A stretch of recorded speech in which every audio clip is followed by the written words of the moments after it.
అమ్మంటే ఎంతోమంది ఎన్నో రకాలుగా చెప్తారు. అమ్మ గురించి ఎన్నో మాటలున్నాయి, కథలున్నాయి, కవితలున్నాయి. కానీ నాన్న గురించి ఎందుకు చెప్పరు? బహుశా అమ్మతో గడిపినంత సమయం నాన్నతో గడపం కనుకేమో. ఉదయం వెళ్తారు, రాత్రికి వస్తారు, అలసిపోయి నిద్రపోతారు. దీనివలన అనుకుంటా నాన్ననే పదం గురించి తక్కువే తెలుస్తుంది. మాపై మీకు ఎంత ప్రేమ ఉందో మాకు తెలియదు నాన్న. ఎందుకంటే మీరెప్పుడు మాపై ప్రేమను బయట పెట్టలేదు. ఒకరోజు మిమ్మల్ని అడిగాను, 3 మాత్రలు 4 మాత్రలు మీరు మింగుతుంటే ఎందుకు అలా అన్నేసి మింగేస్తున్నారని. అప్పుడు మీరు అన్నారు, మీకోసమేనమ్మా అని. ఆ రోజు అర్థం కాలేదు నాన్న మీరన్న మాట.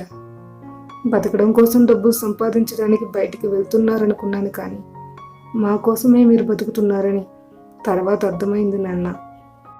అక్కని వాళ్ళ అత్తారింటికి పంపించేటప్పుడు మీ కళ్ళల్లో మొదటిసారి కన్నీళ్ళని చూశాను నాన్న. ఊహ తెలిసి ఇప్పటి వరకు మీ కంటిలో కన్నీటిని చూడనే లేదు. నాకు తెలిసి మా నాన్నగారు ఎంతో శాంతి స్వభావం కలిగిన మనిషి, మంచి వ్యక్తి, ఇదే నాకు తెలుసు. ఆ రోజు నాకు చాలా ఆశ్చర్యం వేసింది. ఆ రోజు తెలిసింది నాన్నంటే ఏమిటో. ఆ రోజు అర్థమైంది మాపై మీకు ఎంత ప్రేమ ఉందో. తల్లి ప్రేమను వెంటనే గ్రహించగలుగుతుంది మనసు. నవమాసాలు మోసింది కదా, అందుకేనేమో. నేడులా మా వెనకాలే ఉంటున్నారుగా, అందుకేనేమో మీ ప్రేమను గ్రహించలేకపోతున్నాం. ప్రేమను పంచడానికి కూడా టైం దొరకట్లేదు కదా నాన్న మీకు. అందుకు మీరు ఎంత బాధపడుతున్నారో. ఒక పెళ్ళై ఒక బిడ్డకి తల్లినై నా భర్త పరిస్థితి చూస్తే గాని మీ గురించి అర్థం కాలేదు నాన్న. క్షమించండి నాన్న మిమ్మల్ని గుర్తించినందుకు.